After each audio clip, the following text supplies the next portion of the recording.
जो आगे असेंबली में सेशन में देखने को मिलेगा या रुकेगा? देखिए, अगर इस प्रकार की हरकतों से बाज नहीं आए और ये इस प्रकार का रवैया इनका रहा, हम पैरेलल असेंबली नहीं, पैरेलल सरकार भी चलाएंगे। खैर, बहुत शुक्रिया। Leader of opposition Sunil Sharma इस वक्त हमारे साथ मौजूद हैं। आज दूसरे रोज भी असेंबली में हंगामा दिखा और बीजेपी के कुछ लेजिस्लेटर्स को मार्शल्स की जानिब से कंधे पे उठाकर बाहर का रास्ता दिखाया, जिसमें बीजेपी के जितने भी लीडर्स हैं या फिर जितने भी लेजिस्लेटर्स हैं उन्होंने एक पैरेलल असेंबली का आगाज किया। सबसे पहले आपसे जानना चाहेंगे सुनील शर्मा जी कि जिस तरीके से असेंबली में दूसरे रोज भी यही चीज दिखी और नेशनल कॉन्फ्रेंस वालों से जब भी पूछते हैं तो वो कहते हैं कि कहीं ना कहीं बीजेपी लोगों के काम नहीं होने दे रही, इसीलिए ये हंगामा कर रही है, तो कैसे देखेंगे इस चीज को? उनसे ये भी सवाल पूछेगा कि क्या काम करना चाहते हैं जहाँ पे भारतीय जनता पार्टी आपको रोक रही है। जी, बड़ा मुझे ताज्जुब हो रहा है, बड़ी हैरानगी हो रही है। जिस नेशनल कॉन्फ्रेंस ने प्रोमिसेस किए हैं, वादे किए हैं जम्मू कश्मीर की जनता के साथ, वो अब एक और झूठ बोल रही है कि हम उनको काम करने से रोक रहे हैं। असेंबली लोगों की समस्याओं को उठाने के लिए होती है। अपोजिशन का रोल हम निभाते हैं और लोगों की आवाज़ बन के हम असेंबली में। बड़ी बदकिस्मती है जी, कि जिस तौर तरीके से स्पीकर असेंबली चला रहा है, वो तो एक हिटलर बनना चाहता है, एक डिक्टेटर बनना चाहता है, मार्शल आउट कर रहा है एमएलएज को। आज हाउस शुरू होते ही मैंने एक बात पूछनी चाहिए कि हमारे उधर 2 लोग शहीद हुए विलेज डिफेंस कमेटी के, हम उनको कंडम करते हैं उस इंसिडेंट को, उस एक्ट को, टेररिस्ट ने जो वहाँ पे किलिंग की है। और उसके बाद मैंने पूछा कि जो 2 लोग हमारे इंजर्ड हुए कल मार्शल आउट करके, वो ठीक नहीं है। उसने बोलने ही नहीं दिया, कहता है बोलने ही नहीं दूंगा, मैं सिर्फ सत्ता पक्ष को बोलने दूंगा, ट्रेजरी बेंचेस को बोलने दूंगा। वो असेंबली का स्पीकर सिर्फ ट्रेजरी बेंचेस का स्पीकर है, ओपोजिशन की आवाज़ को दबाना चाहता है। इसलिए हमने वॉकआउट कर दिया बाद में और एक सेपरेट असेंबली जो लोगों की आवाज़ बन के हमने असेंबली के लान में बाहर लगाई।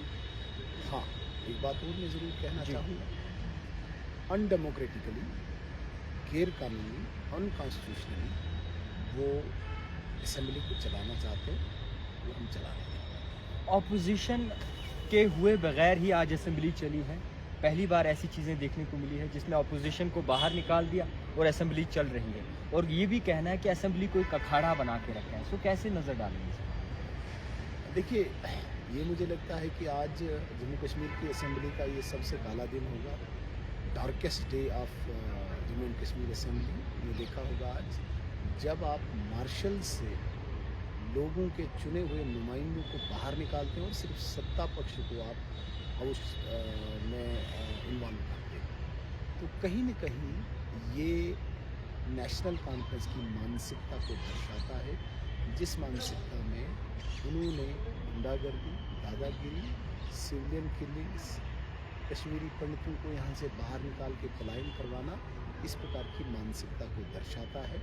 ये करने इलीगल रेजोल्यूशन किस तरीके से, जिस तरीके से आप कहते हैं, अपोजिशन कहते हैं कि इलीगल चीज़ें जो है वो असेंबली में की जा रही है, ना 370 का जिक्र है ना 35A का जिक्र है, तो कैसे कर देखेंगे आप? जब स्पीकर साहब बाहर आए, जी, हमने भी यही सोचा स्पेशल स्टेटस।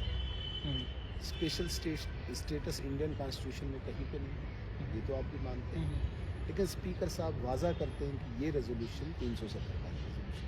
आपने देखा वो वीडियो? जी, मैं अभी बिल्कुल बिल्कुल बिल्कुल देखिए। आप कैसे कहते हैं कि जो कस्टोडियन ऑफ द हाउस है, जिसकी अध्यक्षता में हाउस चल रहा है, वो खुद कह रहा है कि 370 की रेस्टोरेशन के लिए भी, तो क्या हम बर्दाश्त करें? क्या हम उसकी तो बात मोदी जी खुद कहते हैं 370 को दफना दिया गया है, वो आप कब्रिस्तान में है, तो फिर क्यों इतना बवाल हो रहा है? मतलब उसके बाद हम तालियां बजाएं? ये रेजोल्यूशन आए, हम तालियां बजाने के लिए क्या? गलत होते हुए फिर भी देखें, वो तो रेजोल्यूशन होना नहीं है। लेकिन ये समझो पार्लियामेंट को जी, और सुप्रीम कोर्ट एक बेहुरमती जैसी, जो 141 सेक्शन ये कहता है कि कोई भी असेंबली को इख्तियार नहीं है कि पार्लियामेंट के डिसीजन को चैलेंज करें। उसके बाद भी आप चैलेंज करोगे तो हम तालियां बजाएं क्या? हम बोले नहीं ये अनडेमोक्रेटिक है, अनकॉन्स्टिट्यूशनल है। हाँ, ये बोलना क्या कोई अपराध है, ये बोलना क्या कोई गुनाह है?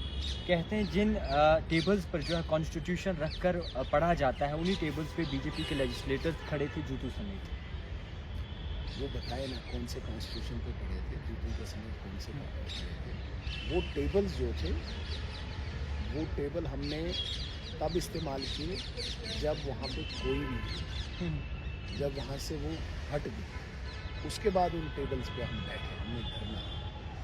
तो जिस तरीके से बीजेपी के लेजिस्लेटर्स चुने हुए नुमाइंदों को इस तरीके से घसीट कर बाहर निकालना, आपको लगता है कि ये एक रूल इख्तियार होना चाहिए असेंबली में, क्योंकि लोगों के चुने हुए नुमाइंदे हैं, तो आपको लगता है ये फेयर है? नहीं, ज्यादती, ये बहुत ज्यादती की हमने देखा है, हमने पिछले असेंबली में भी देखा है। ठीक है, मार्शल्स का यूज़ किया जाता है, लेकिन वो भी एक तरीका है।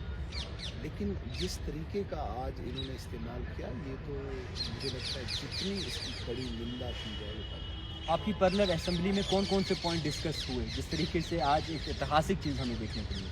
देखिए, सबसे पहले भारत की अखंडता, भारत की संप्रभुता, जम्मू कश्मीर की सुरक्षा और विकास, ये हमारे लिए प्राथमिकता प्रायोरिटी है और इस पर हम कॉम्प्रोमाइज़ नहीं करेंगे। यही डिस्कस हुआ वहाँ पे और उस रेजोल्यूशन को हमने वहाँ पे रिजेक्ट कर दिया।